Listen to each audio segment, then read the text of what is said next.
Hello and welcome to your weekly Oracle card reading for the week of September 15th. I would like to dedicate this week's reading to a wonderful, beautiful human being and a brilliant, well-evolved soul that is Lee Gibson. Lee was a speaker, a spiritual teacher, a guide here in the local South Jersey area, as well as the world. He always was traveling. Brilliant man, just so loving. He just embodied the whole spirit of unconditional love, as well as the Christ consciousness.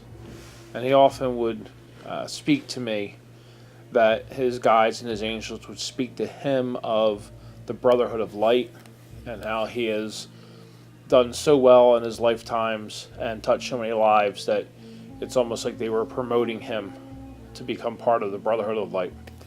So I know that now as he rests back as a divine, truly divine being, not tethered by the human body, that he is helping and guiding me and everyone out there who just believes that there are greater things than us out there helping us and guiding us, loving us and protecting us. I thank you, Lee, for the inspiration and the love that you have shown me, and I'm grateful to have had that brief moment in time to know you. As is the normal, this week's reading will be broken down into 3 cards. First card being the first part of the week, the second card being the second part of the week, and the third card being the weekend. I originally did this reading. I drew them Saturday morning from one individual deck, and the weekend got away from me, and there was a lot going on. My father-in-law was in the hospital, and he was coming home. We weren't sure how that was going to turn out, so I ran late in doing the reading. So I drew 3 new cards, and I drew these cards from 3 separate decks: the Archangel Oracle cards, the Angel Tarot, and then the Archangel Power Tarot, respectively.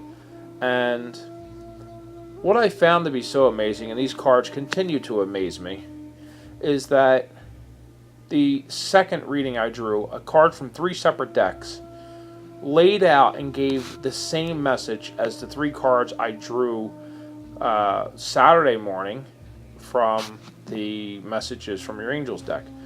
So it just goes to show the message is the message, and when it comes up like that, it's undeniably the truth. So let us begin. So the first card we have for the beginning of the week, we see Brilliant Idea. Now this is from Doreen Virtue's Archangel Oracle cards. This one is Archangel Uriel, and it reads, "Yes, your idea is divinely guided. Please take action to bring your idea to fruition." So I feel like I repeat myself almost every week, but these messages keep coming up, and it's just where we're at right now. Everyone is coming up with these new inspired ideas and directions that they want to take in their life, because we're all very much being accelerated to our sole purpose right now. So whatever it is that is speaking to you right now, and this could be something as minor as a new food you want to try. I don't know why that just came to me.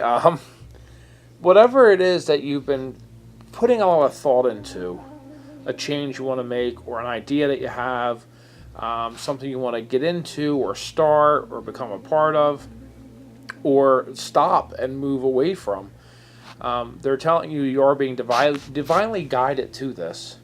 Trust and accept that.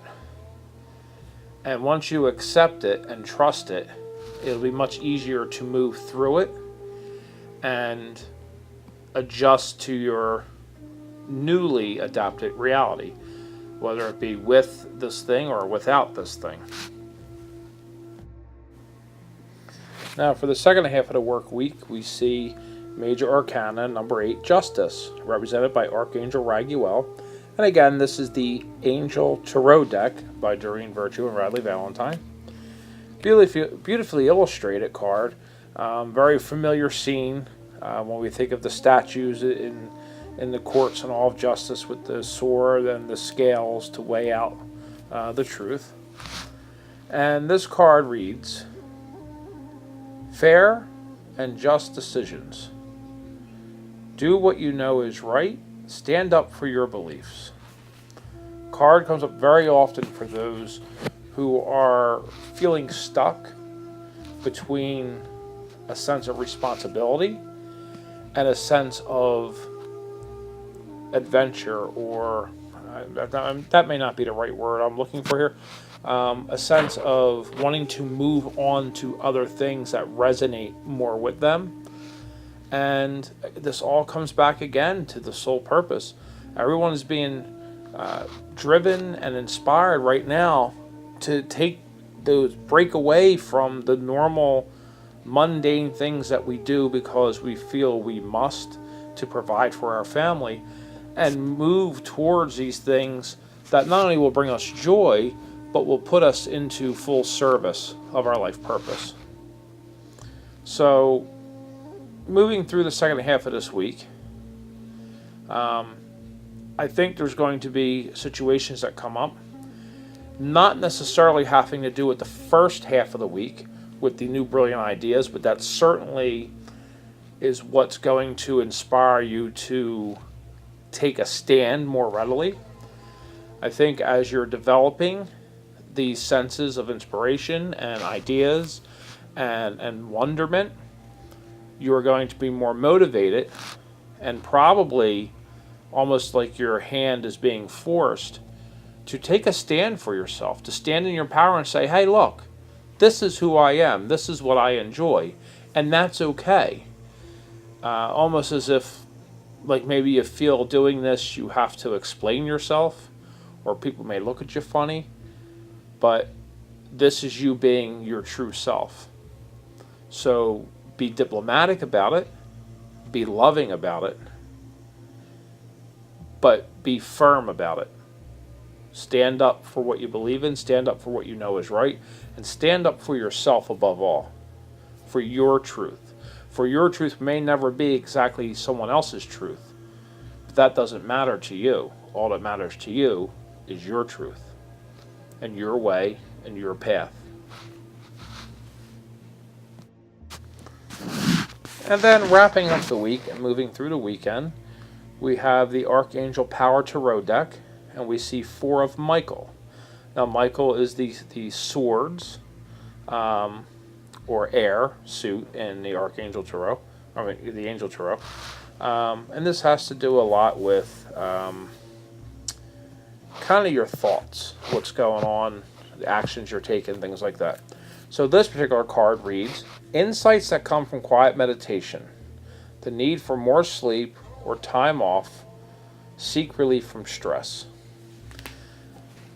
This is pointing us towards, as again, we get inspired and we come up with these ideas and we want to move forward with the things that bring us joy, we have to find balance. And there's no better way to find balance than through meditation or reconnective energy work. We think of meditation mostly for these things, but quiet walks in nature, which in itself is a meditative practice. Staring out a window at a bird on a wire, which my wife loves to do so much.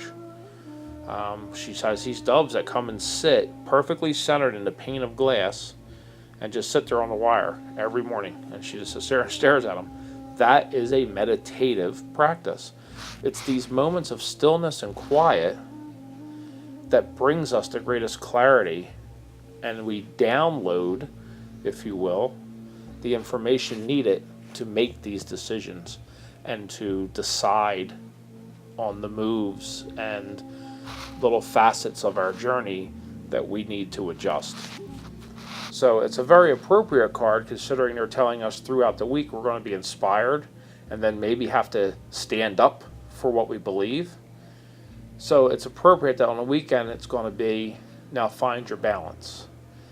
Ease into the acceptance of your newly adapted ideal, and just quiet yourself and find that time to spend with yourself in whatever meditative or reconnective exercise you choose, whatever resonates best with you, and treasure that time to connect inward and then inevitably upward.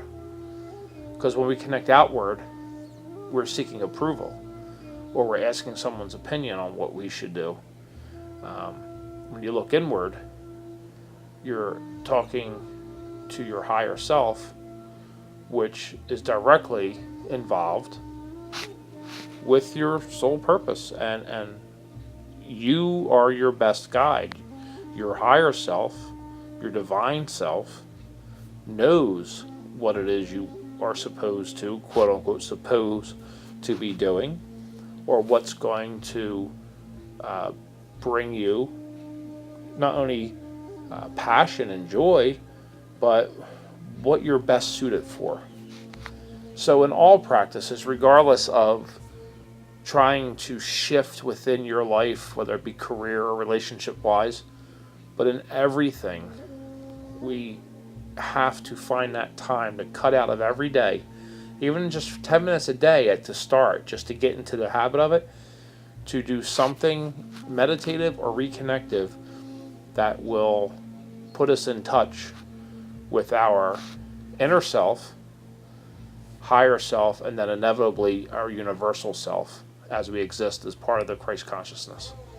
And when I use that term Christ consciousness, understand that is not a necessary reference to Jesus, who was the Christ, but the universal truth of all religion, of all God, that is God, existing as one unified being. That's where that terminology comes into play. Jesus was the Christ. He was a full manifestation of the Christ consciousness, as was all the teachers who come to this planet. And I strongly feel, as I said at the beginning of this video, the gentleman that we lost today, Lee Gibson, was also incarnation of the Christ consciousness. Such just a true loving soul. So I hope this is all ring very true to everyone. I hope that it's somehow found relevance to what you're going through this week, or what you will be going through this week. I apologize. I definitely feel like I'm a little off my game today. It's been a rough couple of days around here. Our father-in-law's been in the hospital. Somebody at work, father just passed, and then we lost Lee. So it's like, three bad. They say it comes in threes. There's been three bad things. Now the father-in-law, thank God, my father-in-law is doing better, and he's been released from the hospital. But it's just been a rough few days. So I apologize if I sound like I'm off my game. I believe the messages still rang true. Like I said, that they gave me both sets of cards that I drew. Gave the same message. So that's the message that they wanted for you all today, for this week. So I hope you enjoyed it. All my love and gratitude for everyone who views these messages and inspires me to continue to keep doing it. Thank you very much, and have a blessed week.